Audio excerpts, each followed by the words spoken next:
बोले शंकर भगवान की जय हो।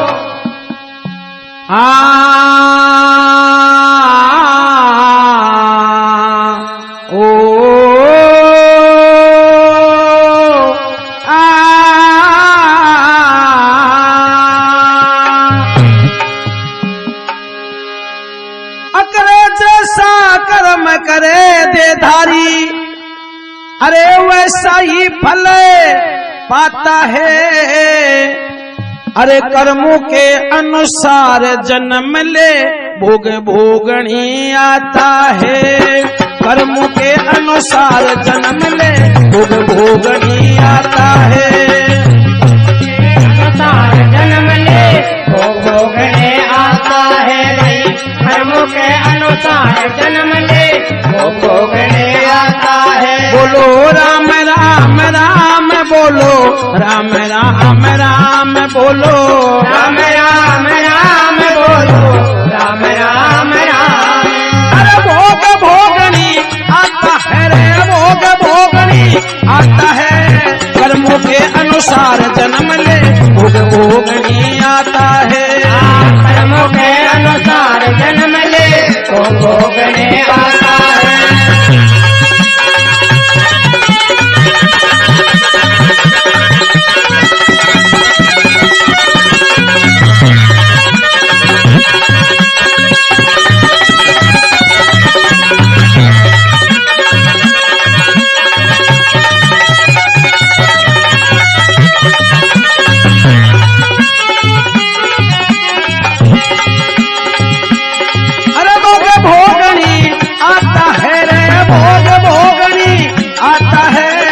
कर्मों के अनुसार जन्म ले भोग भोगनी आता है।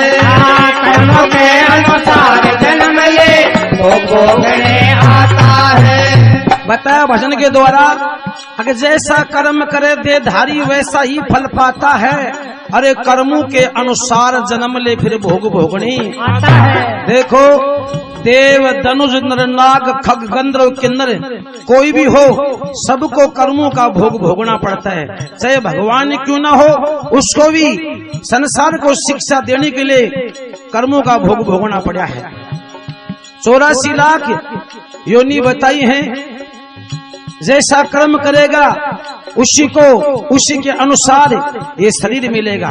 तो पहले नंबर में क्या हवाला दिया, एक दफा की बात, भगवान शंकर और पार्वती कैलाश पे बैठे हुए थे।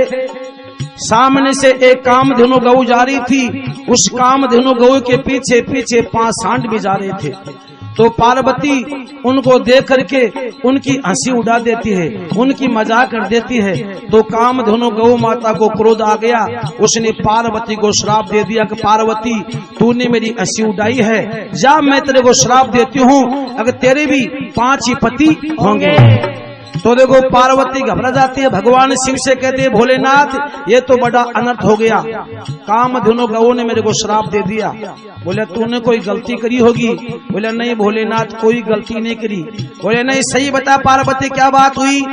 बोले भोलेनाथ ऐसे ऐसे कामधेनु गऊ जा रही थी, उसके पीछे पीछे 5 सांड जा रहे थे, तो मैंने उसकी हंसी उड़ा दी। भगवान शिव बोले पार्वती इस कर्म का भोग भोगना पड़ेगा। तो देखो आगे जाकर के भगवान शिव ने जो महाभारत के 5 पांडु हुए थे वो भगवान शिव के अंश थे, और जो द्रौपदी थी वो पार्वती का अंश थी, क्योंकि द्रौपदी ने किसी माँ के गर्भ से जन्म लिया था नहीं लिया था। तो देखो इस कर्म का भोग भोगने के लिए पहले नंबर में क्या हवाला दिया, हाँ अरे कामधेनु गौ के पीछे रे, कामधेनु गौ के पीछे रे, 5 सांड चाले वन में, पार्वती ने हंसी उड़ा दी, गौ ने श्राप दिया छन में। पार्वती ने हंसी उड़ा दी, गौ ने श्राप दिया छन में। पार्वती ने हंसी उड़ा दी, गौ ने श्राप दिया छन में। अरे बोले क्रोध में आके न्यू बोली, क्रोध में आके न्यू बोली, तू राजा दुर्पत के जन्म में 5 पति होंगे तेरे, ये पक्षी धार लिए मन में। होंगे तेरे ये पक्षदार लिए मन में, 5 पति होंगे तेरे ये पक्षदार लिए मन में। अरे 5 पांडव शिव का अंश थे, अरे बोला 5 पांडव शिव का अंश थे। वेद शास्त्र ये गाता है कर्मों के अनुसार जन्म ले भोग भोगनी आता है। कर्मों के अनुसार जन्म ले भोग भोगने आता है।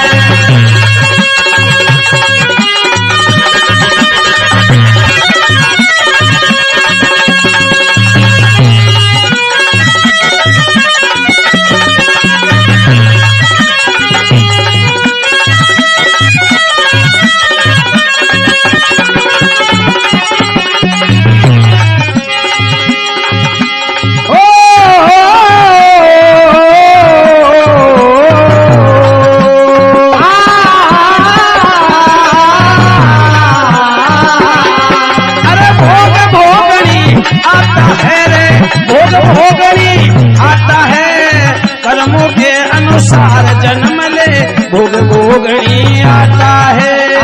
कर्मों के अनुसार जन्म ले भोग भोगने आता है। तो देखो कर्मों का भोग पार्वती को भी भोगना पड़ा था। और नंबर 2 में क्या हवाला दिया। एक समय की बात, भगवान विष्णु के बैकुंठ धाम के अंदर सनत सनंदन सनकादिक ऋषि गए थे। 6 ड्योढ़ी पार कर गए। जब 7वीं ड्योढ़ी पर पहुंचते हैं तो भगवान विष्णु के 2 द्वारपाल जिनके नाम थे जय और विजय, दोनों सगे भाई थे। उन दोनों द्वारपालों ने सनकादिक ऋषियों का रास्ता रोक दिया। बोला कहाँ जा रहे हो? बोला भगवान से मिलने के लिए जा रहे हैं। बोले नहीं, भगवान आराम कर रहे हैं, चलो वापिस चलो। तो सनकादिक मुनियों को गुस्सा आ गया और उन्होंने श्राप दे दिया। बोले रे भगवान के दरबार में भी ये माथा फोड़ी, ऐसा नहीं करना चाहिए। असुरों जैसी प्रवृत्ति करते हो इसलिए जाओ, तुम असुर बन जाओ। तो दोनों द्वारपाल भगवान विष्णु के पास में जाकर कहते हैं, बोले महाराज हमारी रक्षा करो। बोला क्या बात होगी? बोला सनकादिक ऋषि ने हमको श्राप दे दिया। बोले आपने कोई गलती करी होगी? बोले हाँ महाराज, हमने उसका रास्ता रोक दिया। बोला मैं क्या कर सकता हूँ, इस कर्म का भोग आपको भोगना पड़ेगा। बोले महाराज आपके सेवक हैं, आपके द्वारपाल हैं, कोई विधि बताओ। तो विष्णु भगवान कहते हैं भाई आपको विधि बता सकता हूँ, या तो 7 जन्म तक मेरी भक्ति करनी पड़ेगी या 3 जन्म तक मेरे से बैर करना पड़ेगा। तो दोनों द्वारपाल भगवान से 3 जन्म का बैर ओट लेते हैं। तो देखो इस कर्म का भोग भोगने के लिए पहले जन्म के अंदर हिरण्याक्ष और हिरण्यकश्यप बढ़ते हैं। तो भगवान विष्णु ने उनके उद्धार के लिए 2 अवतार लेने पड़े। पहले अवतार के अंदर वरा रूप लिया और हिरण्याक्ष का वध किया, उद्धार किया। और दूसरे नंबर पर नरसिंह अवतार लिया और हिरण्याकश्यप को मारना पड़ा। तो देखो नंबर 2 में क्या हवाला दिया।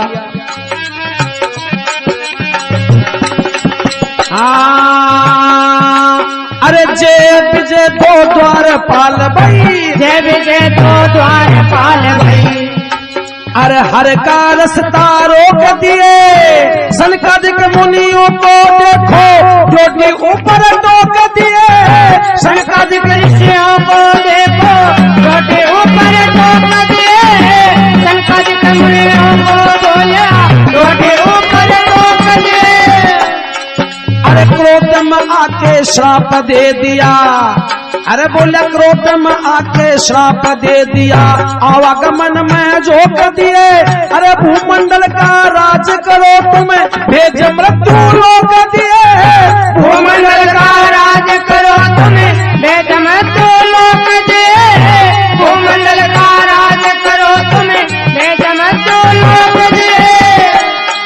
अरे ले के अवतार प्रभु जी, अरे बोला ले के अवतार प्रभु भूमि का भार हटाता है। कर्म के अनुसार जन्म ले भोग भोगनी आता है। कर्म के अनुसार जन्म ले भोग भोगने आता है।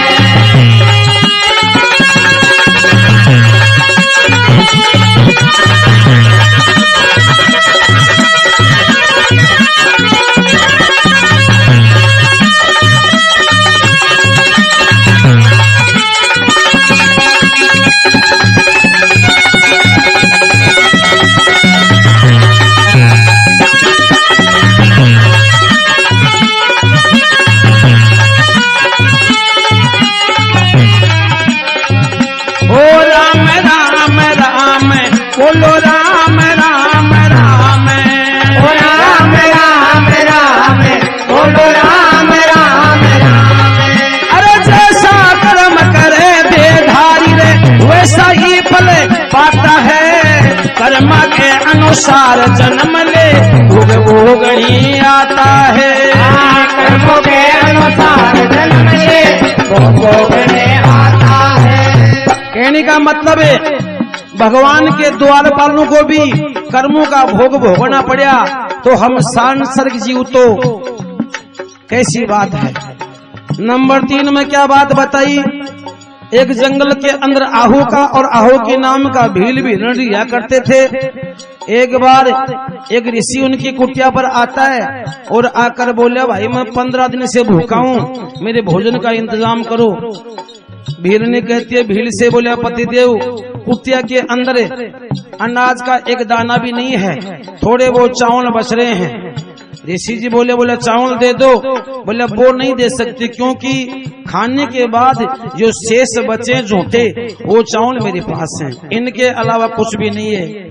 ऋषि जी बोले, भाई पेट को भाड़ा चाहिए, भूखे को भाड़ा चाहिए, चलेंगे। महात्मा को चावल खिला दिए जाते हैं, महात्मा भोजन से तृप्त हो जाता है और कहता कि भाई रात्रि का समय हो गया, मैं रात्रि में आपकी कुटिया में विश्राम करूंगा और सुबह होते मेरे आश्रम में चला जाऊंगा। महात्मा के लिए कुटिया में भील और भील ने आसन लगा दिया। महात्मा जी विश्राम करने लगे। आधी रात तक भीलनी पैरा देती है, आधी रात के बाद में भील पैरा देता है, भीलनी सो जाती है। एक जंगली सिंह आता है और भील को खा जाता है। भीलनी को जब निंद्रा खुलती है, आधे शरीर को सिंह खा गया था, आधा शरीर बाकी पड़ा था। भीलनी जंगल से लकड़ी इकट्ठी करती, अपने पति के शरीर को लेकर के चिता पर बैठ जाती है। अर्जुन ऋषि जी कुटिया के बाहर आता है, कहने लगी, बोले महाराज मेरे कोई संतान नहीं है, मेरे कोई पुत्र नहीं है, इसलिए आप इस चिता के अग्नि लगा दो ताकि मैं मेरे पति के साथ में सती हो जाओ। महात्मा ने उस चिता के अग्नि लगा दी, वहां से रवाना हो गया। लेकिन महात्मा के अचानक विचार बदल जाते हैं, अगर भाई तेरे कारण इनका जोड़ा पाट्या है, इसलिए अगर तू नहीं आता इनका जोड़ा नहीं बिछुड़ता तो तेरे से बड़ा अनर्थ हो गया। तो ऋषि जी भगवान शिव की भक्ति में बैठ जाते हैं, भगवान शिव प्रकट होते हैं और ऋषि जी कहने लगे, बोले ए भोलेनाथ मेरे कारण इस भील और भीलनी का जोड़ा पाट्या है, तो इसलिए ऐसा वरदान दो इनका दोबारा जन्म हो और फिर से इन दोनों का जोड़ा सलामत हो। तो देखो वो भील तो बना था राजा नल, अरे भीलनी बनी थी दमयंती और ऋषि बना था हंस। तो नंबर 3 में क्या हवाला दिया,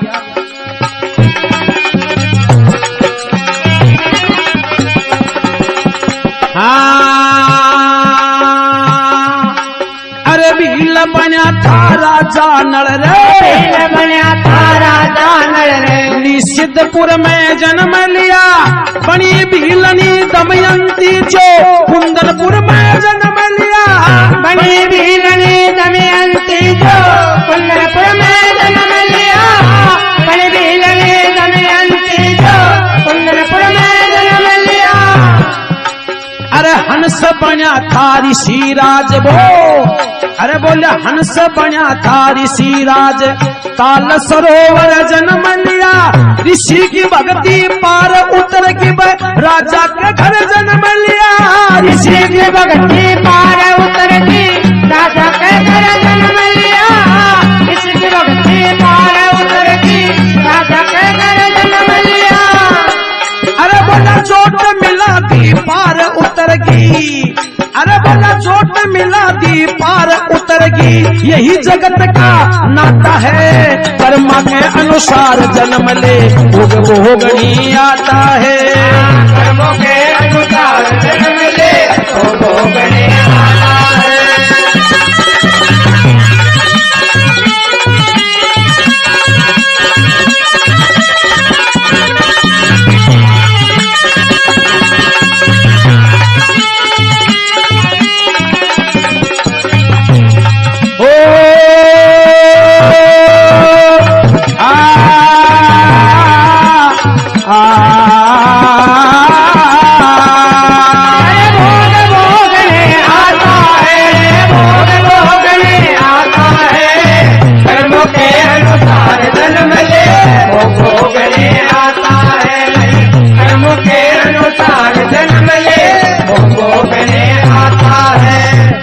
भजन की अंतिम लाइन में क्या बात बताई। एक नहुष नाम का राजा था, जो सप्त ऋषियों की पालकी में बैठ के चला करता था।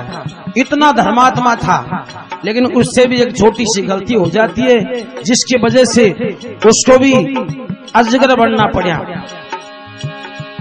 एक बार इंद्र को ब्रह्म हत्या का पाप लग जाता है। इंद्र अपना पद छोड़कर कमल की नाल में छुप जाता है। तो इंद्र के पद के ऊपर राजा नहुष बैठ जाता है, लेकिन उसकी द्वारा एक गलती हुई, उसने इंद्राणी के ऊपर गलत नजर ढाल दी। तो देखो उसका क्या कर्मों का भोग हो गया। अपनी सेवक के द्वारा इंद्राणी कहते कि नहुष को ये जाकर कह दो, अब इंद्राणी आपसे महल में मिलना चाहती है।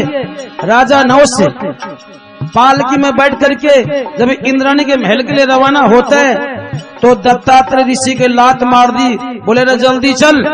तो दत्तात्रेय ऋषि को क्रोध आ गया, बोले रे हमारी पालकी में अजगर की तरह पड़ा है और लात मारता है, इसलिए जा, मैं तेरे को श्राप देता हूँ, अब तू अजगर बन जा। तो इस गलती के कारण जो सप्त ऋषि की पालकी में चला करता था, वो राजा नहुष इस मृत्यु लोक में आकर के उसको अजगर बनना पड़ा, सांप बनना पड़ा। कई वर्ष तक बियाबान जंगल में उसको सड़ना पड़ा। तो कहने का मतलब, भाई के हक को खाने वाला और पत्र के ऊपर गलत नजर ढालने वाले को अजगर की श्राप की जोन मिलती है। तो बताया अंतिम लाइन में,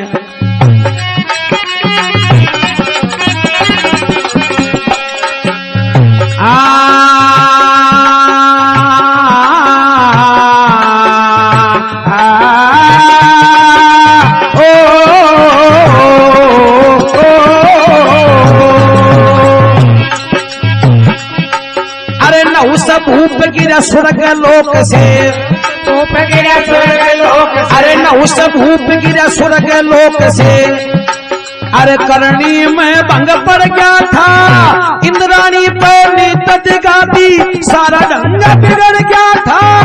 इंद्राणी पहली तट गाती, सारा ढंग बिगड़ गया था। इंद्राणी पहली तट गाती, सारा ढंग बिगड़। सप्तऋषि जोत पालकी, अरे बोले सप्तऋषि जोत पालकी, अरे फिर सारा नक्शा जड़ गया था।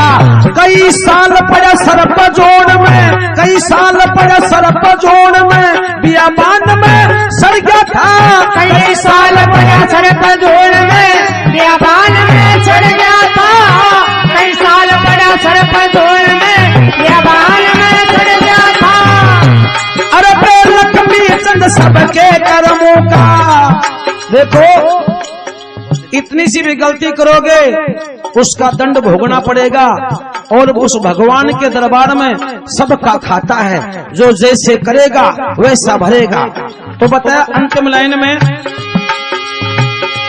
अरे लक्ष्मी चंद सबके कर्मों का ईश्वर के घर खाता है, कर्म के अनुसार जन्म ले भोग भोगनी आता है। कर्मों के अनुसार जन्म ले भोग भोगनी आता है।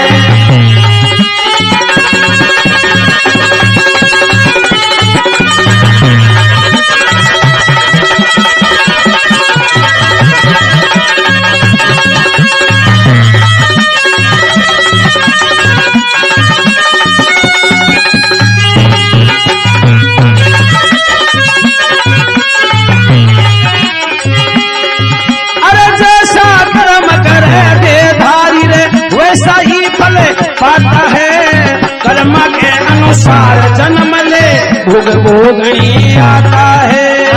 कर्मों के अनुसार जन्म ले भोग भोगनी आता है।